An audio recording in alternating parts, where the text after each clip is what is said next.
The world of Game of Thrones is vast, but have you ever wondered where the legends and myths that make this series a global phenomenon come from? In this video, I'll uncover the secrets and hidden stories that inspired George R.R. Martin. Stick around to discover the fascinating connections between the Seven Kingdoms and real historical events that will leave you amazed, from dragons and White Walkers to betrayals and wars. But before I start, I want to ask you a question. Have you read the Game of Thrones books, or have you only seen the series? And if you have read them, was it before the series came out, or did you decide to read them after the success? Answer me in the comments.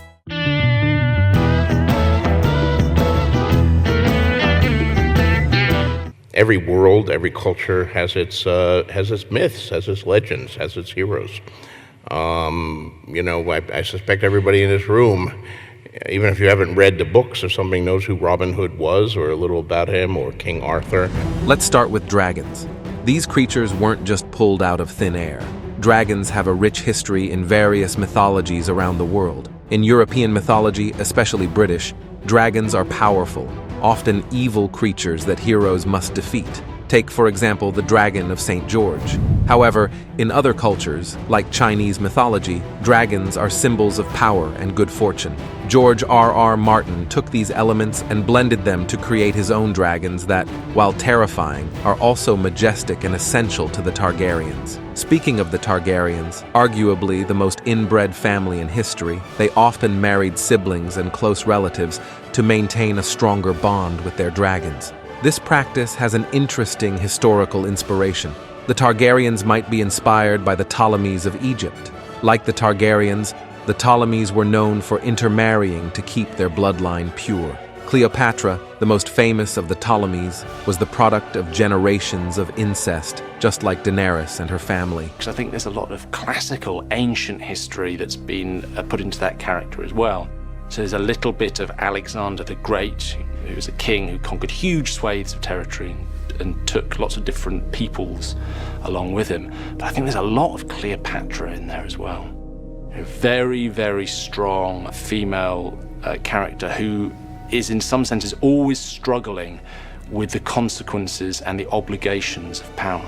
Another historical figure whose story resembles that of Daenerys is Henry Tudor. He spent much of his life in exile, hiding in France before becoming the King of England, similar to Daenerys and her brother Viserys, who lived in exile. It won't be long now. Soon you will cross the narrow sea and take back your father's throne. The fall of Daenerys' ancestral home, Valyria, and its ruins filled with magic and danger remind us of the legends of Atlantis and other lost civilizations. The Valyrian freehold was a great empire that spanned much of the continent of Essos and was destroyed by a cataclysm known as the Doom of Valyria. This is similar to the Roman Empire, a civilization that continually conquered and dominated the world, only to fall and disappear in a short period. The fighting pits of Meereen resemble the Roman Ludus and the Great Colosseum. Having humans slaughter each other for entertainment, that's gone on for centuries. But I think, if you were going to pick a time when it had been very popular, it's ancient Rome, isn't it? It's the Colosseum. In addition to all this, the Targaryens also have a touch of the Plantagenets of England, with their hereditary madness and internal power struggles. Speaking of complicated families, we can't ignore the Lannisters. This family reminds us of the wealthy and powerful in European history, especially the Borgias of Italy. The Borgias were known for their unrestrained ambition, wealth, and scandals. Like the Lannisters, the Borgias would stop at nothing to gain and maintain power, even if it meant eliminating their own. You'll kill your own father in the privy. It is said that Cersei Lannister, the mother of Joffrey, is inspired by Margaret of Anjou. Cersei is cruel and temperamental, but devoted to her children despite their overwhelming flaws. I would do anything for you. Anything to keep you from harm. I would burn cities to the ground. Margaret was known for her arrogance and temper, as well as her lack of empathy towards those of lower social class. Cersei Lannister also draws influences from powerful and manipulative historical figures like Catherine de' Medici and Elizabeth I of England, who did not hesitate to use their power to maintain control and protect their interests. Now, the idea of siblings loving each other like Jaime and Cersei, or the Targaryens with their entire family, wasn't really common in medieval Europe. When you play the Game of Thrones, you win or you die. Now, if you'll excuse me, I need to have sex with my brother. However, sibling marriages were not the norm. Cousin and uncle-niece marriages were more common in European monarchies. A clear example of this is Spain's House of Habsburg, which had several generations of intermarriages to secure the family's influence in Europe. Another Lannister with historical influences is undoubtedly Tyrion. With his wit and role as the underestimated member of the family, he can be seen as a combination of various historical and literary figures. I love Richard III. He's one of my favorite historical characters. He wasn't a hunchback, he didn't have a twisted arm, but because he was the king who was deposed by Henry VII, so the Tudor historians tried to make him a physically twisted, deceitful, kin-slaying, child-slaying monster. And a lot of what happened to Richard III is happening to Tyrion. I wish I was the monster you think I am. Tyrion's someone who's easily cast as a villain.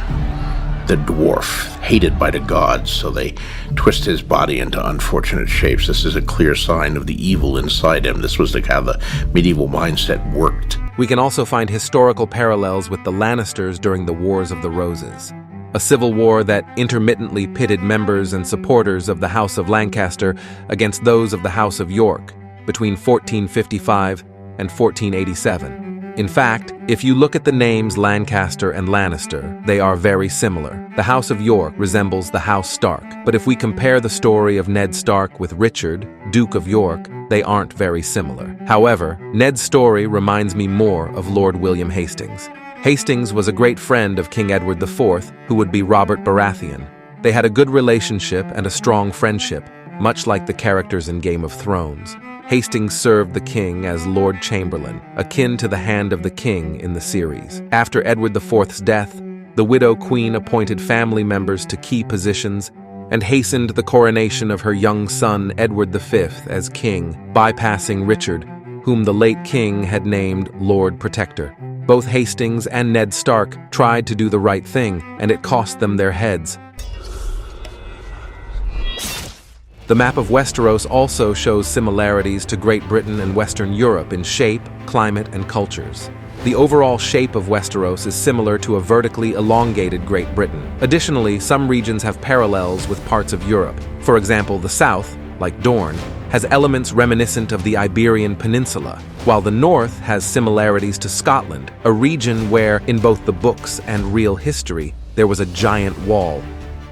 Well, it was Hadrian's Wall, actually. In 1981, 10 years before I even dreamed of writing these books, I visited England for the first time, and we came to Hadrian's Wall, or the bit that remains to it, and I looked off and I tried to imagine what it was like to be a Roman legionary who'd been sent to this really cold place on the edge of the world, and, who knew what the hell was beyond there. They had legends and beliefs, and many years later, when I came to write these books, it came back to me, and I said, well, I want to do that too. The whole idea of a wall defending civilization against unknown threats beyond, and it stirred something profound in me that, and I wanted to evoke that. Hadrian's Wall, built by the Romans in northern England to protect against the Picts and other tribes, clearly inspired the massive wall of ice in George R.R. Martin's story. Imagine standing on that ancient wall, looking north, wondering what dangers might lurk beyond, like the wildlings or the free folk north of the wall. They represent a society living outside the bounds of Westeros civilization. Their nomadic lifestyle and rejection of feudal structures are reminiscent of many indigenous or tribal peoples around the world who lived, and in some cases still live, in harmony with nature, outside the confines of societies established by great empires. The Wall is one of the 7 wonders of the Game of Thrones world. The other wonders include the Valyrian Roads, the Titan of Braavos, the Triple Walls of Korth, the 3 Bells of Norvos, the Long Bridge of Volantis, and the Palace of 1,000 Rooms in Sarnath, now in ruins. Friends, before we continue, I want to share something important with you. Creating each video takes a lot of time, but this one has been a particularly big effort.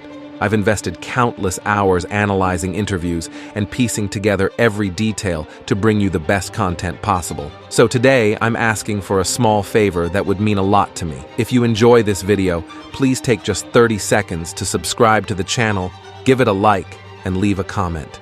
Your words help me keep going and constantly improve. And don't forget, you can join the channel's membership program. Your support helps me be more independent from advertisers and speak freely about topics that matter to us. Your support, even if small, makes a big difference to me. Thank you from the bottom of my heart. Now, let's continue.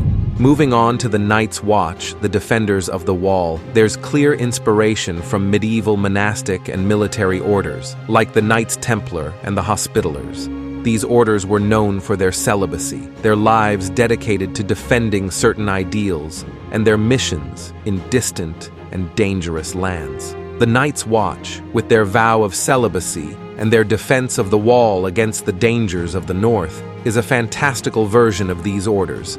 Hear my words and bear witness to my vow. Night gathers, and now my watch begins. It shall not end until my death.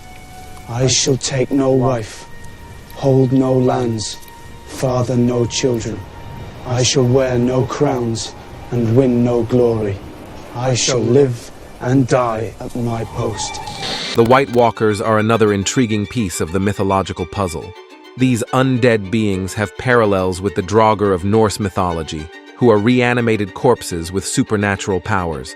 The others in the books, or the White Walkers in the series, have strong connections to Norse mythology, particularly with the Jötnar, or ice giants. In Norse mythology, the Jötnar are a race of beings that inhabit Jotunheim, a land of ice and cold. The White Walkers, with their affinity for the cold and their threat from the far north, echo this same sense of an ancient, supernatural menace from a frozen, distant place.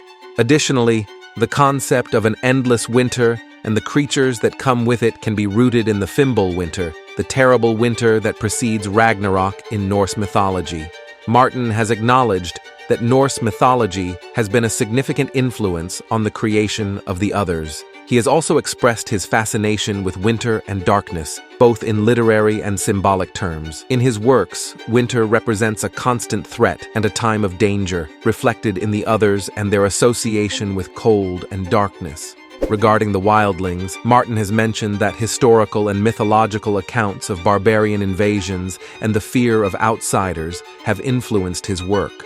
The idea of an external threat coming from the north parallels the invasions of barbarian tribes in European history. The Children of the Forest are another set of beings with clear mythological influences, reminiscent of the Fae and other mythical creatures from Celtic and British legends.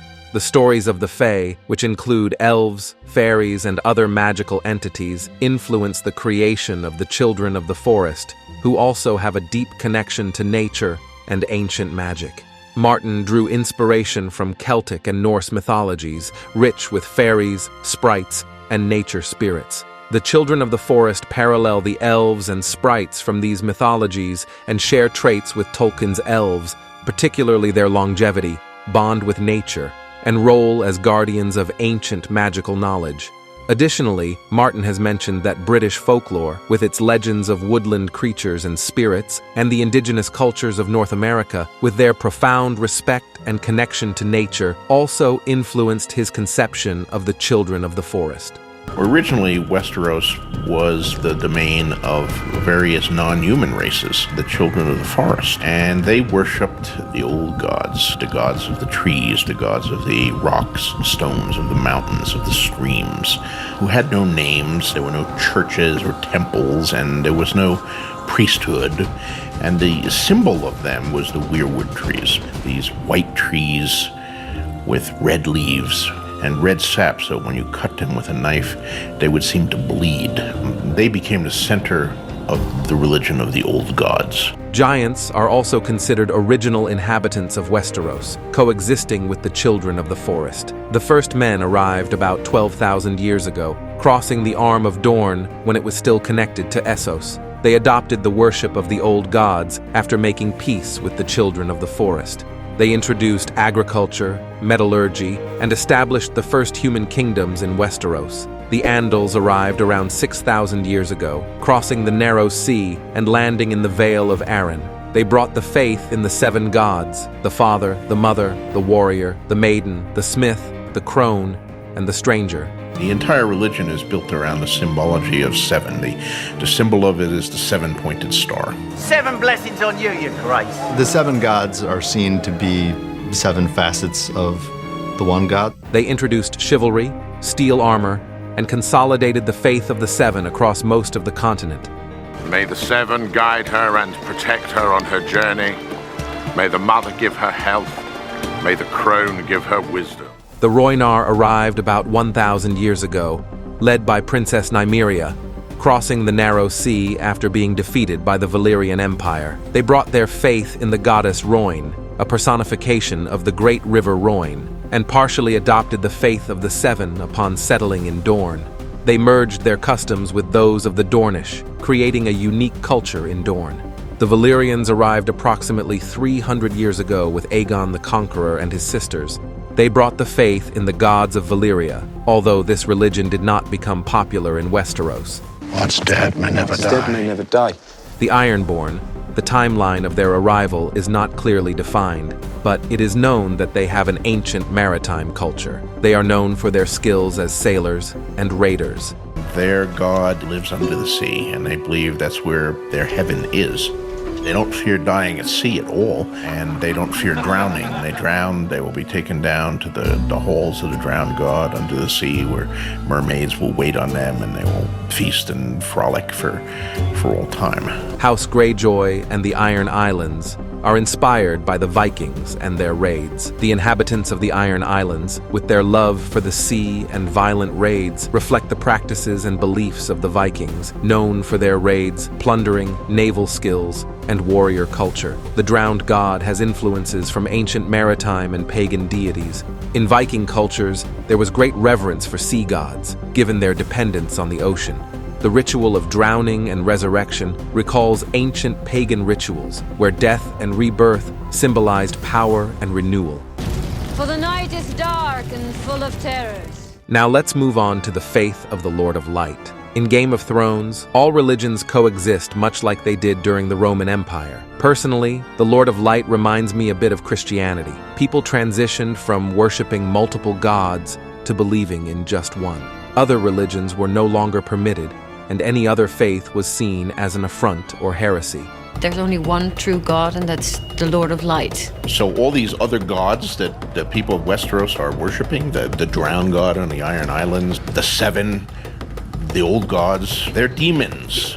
Therefore, in Melisandre's worldview, they have to be destroyed. The Lord of Light and the Great Other, a dark entity representing evil, can be compared to Christianity, where God represents good and light, and Satan represents evil and darkness. However, staying true to the author's perspective, the faith of the Lord of Light has parallels with Zoroastrianism, which focuses on the duality between good and evil. It also shares similarities with the Cathars, a Christian heresy. The faith of the Lord of Light is more prominent in Essos, where we find the free cities like Bravos, Pentos, and Volantis. These cities resemble the ancient Greek city-states, which were independent cities with their own governments, armies, and cultures. They were centers of trade, culture, and conflict, similar to the free cities in the saga. This isn't the only inspiration from ancient Greece, as Valyrian fire is clearly a reference to Greek fire used by the Byzantines, which could burn even on water.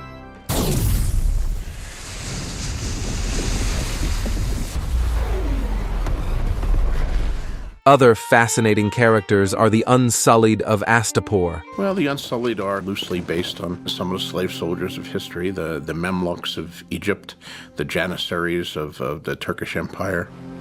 similar groups who were children taken from their parents as slaves and trained solely for the purpose of being warriors.